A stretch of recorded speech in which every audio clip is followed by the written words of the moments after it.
Oke. Tiara, Tesani, Sofi, Alia sama Rani. Nah teman-teman, sebelumnya nih kita mau gimana saya tuh apa? Ya, jadi kan di sini itu kita akan menjelaskan terkait dua materi. Yang pertama itu ada anemia sama edukasi gizi. Nah, langsung aja ya kita ke materi, soalnya kita nggak akan lama-lama juga karena ya sekarang lagi libur kan, pasti kalian juga pengen liburan. Oke, nah yang pertama aku akan menjelaskan tentang anemia. Sebelumnya teman-teman udah pada tahu belum sih anemia itu apa? Belum pernah dengar ya. Nah, di sini itu bisa dilihat juga ya. Nah, di sini itu ada pengertiannya dari anemia. Jadi anemia itu merupakan kondisi medis yang terjadi ketika jumlah sel darah merah tidak sel darah merah itu lebih rendah dari jumlah normal. Nah, jadi sel darah merah itu merupakan sel darah yang bertanggung jawab, yang memiliki tanggung jawab untuk mengantarkan oksigen dari paru-paru ke seluruh tubuh. Jadi kalau misalkan sel darah merah kita ini rendah, kita itu gak akan memiliki asupan oksigen yang cukup. Nah, anemia ini itu rentan terjadi kepada perempuan dibanding laki-laki, karena kan perempuan itu kan mengalami menstruasi ya setiap bulannya. Nah, ketika perempuan menstruasi itu sel darah merah ikut keluar juga gitu, banyak yang diproduksi ketika menstruasi. Ada juga penyebab lainnya dari anemia. Nah, di sini itu ada karena konsumsi obat-obatan tertentu. Kemudian ada memiliki riwayat penyakit kronis seperti kanker atau ginjal. Kemudian genetik juga bisa. Genetik itu keturunan ya teman-teman. Terus di sini ketika perempuan sedang hamil dan memiliki masalah kesehatan dengan sum-sum tulang seperti limfoma atau leukemia. Nah, kemudian ada gejala dari anemia. Nah, gejala dari anemianya itu yang umum ketika seseorang itu mudah merasa lelah, terus kulitnya itu kelihatan pucat sama sering mengeluh kedinginan. Biasanya itu kerasa dinginnya itu di kaki gitu. Nah, terus ada juga gejala lainnya.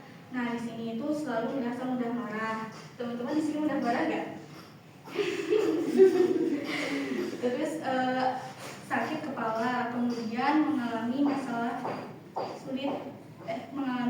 sulit berkonsentrasi atau berpikir dan sulit. Kemudian kalau gejalanya udah parah banget tuh, gejala yang dirasain itu ini warna biru hingga putih pada mata. Kemudian kuku menjadi rapuh, terus memiliki keinginan untuk makan es batu, tanah atau makanan yang bukan untuk dimakan gitu. Nah, kondisi ini tuh bisa disebut dengan pica. Terus di sini ada pusing ketika berdiri, terus kayak kunang-kunang gitu. Teman-teman pernah merasa nggak kayak gitu? Nah, jangan-jangan teman-teman ini deh kalau lagi sakit. Oke, terus warna kulit pucat, terus sesak napas sama lidah terasa sakit. Tapi anemia itu enggak sembarangan bisa diagnosis. Oh, aku ini anemia, enggak kayak gitu ya, karena anemia itu banyak jenisnya teman-teman di sini tuh.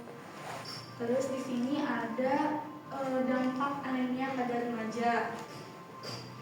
Yang pertama itu ada penurunan imunitas, terus gangguan konsentrasi, kemudian penurunan prestasi belajar,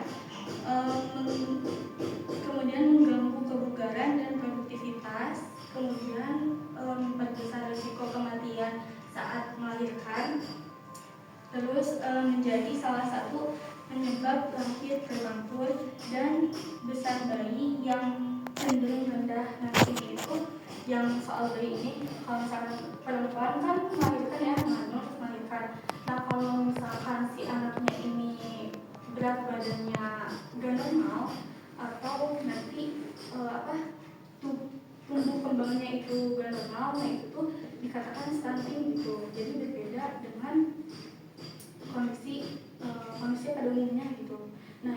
harus dicegah ya teman-teman. Terus udah gitu ada pengobatannya, ada diagnosis anemia. Yang pertama itu tes darah. Nah, tes darah ini itu di sini itu di dalam tes darah. Jadi kita tuh ini harus ke yang ahli gitu. Nah, di sini dokter itu akan mengukur jumlah kadar hemoglobin dalam tubuh kita. Hemoglobin itu apa? Hemoglobin itu protein yang mengantarkan oksigen ke seluruh tubuh, dari paru-paru ke seluruh tubuh yang ada di sel darah merah itu. Nah, jadi kalau misalkan kadar hemoglobinnya itu rendah, nah itu tuh bisa dapat dikatakan bahwa seseorang itu mengidap anemia. Kemudian yang kedua, pemeriksaan fisik. Nah, di dalam pemeriksaan fisik ini dokter itu memeriksa fisik kita gitu. Yang tadi udah disebutin kayak seperti kulit pucat, terus lidah merah dan mengembang, terus detak jantung cepat, dan suara napas yang berbeda. Kemudian yang ketiga itu tes sumsum tulang. Itu ya, sumsum. Terusnya sumsum tulang. Nah, dalam prosedur dalam tes sumsum tulang ini, dokter melibatkan pengambilan sampel dari sumsum tulang, baik tulang belakang maupun dari pinggul. Nah, nanti dianalisis apakah ini mengidap anemia atau enggak gitu. Nah, kemudian ada pengobatannya.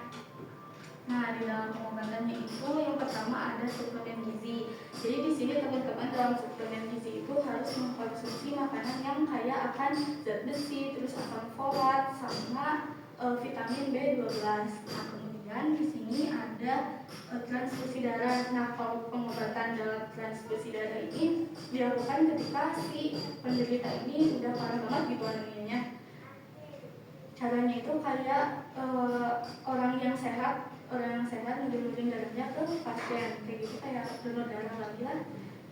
Nah, kemudian ada pengobatan penyebab. Nah, jadi sebelum benar-benar jadi ini mah kayak mencegah sih, lebih ke mencegah. Jadi waktu pas ada timbul gejala, nah kita langsung mengobati hal tersebut gitu. Kayak tadi kan udah disebutin ya penyebabnya apa aja, gejalanya apa aja. Nah, kemudian di sini juga ada pencegahan anemianya yang lebih jelasnya. Nah, untuk pencegahannya itu yang pertama, kalian harus memakan makanan yang kaya akan zat besi tadi. Nah, makanan yang kaya zat besi ini terkandung di dalam kalian harus makan zat besi dan asam folat. Nah, kandungan ini itu ada di dalam makanan kayak daging, terus sereal, terus sayuran yang berdaun hijau, terus buah-buahan dan kacang-kacangan. Terus yang kedua itu teman-teman harus memakan makanan yang kaya vitamin B12. Nah, kandungan ini itu terdapat di produk susu, terus di makanan yang mengandung bahan dasar kedelai kayak tempe sama tahu, kayak gitu. Terus yang ketiga itu ada buah-buahan kayak vitamin C. Nah, di sini teman-teman tahu nggak buah apa aja yang termasuk vitamin C? Terus apa lagi? Ada yang tahu? Oke, nah selain jeruk itu ada melon, terus tomat itu termasuk buah ya? Tomat, terus sama stroberi. Nah, mungkin itu aja sih materi yang dapat saya sampaikan.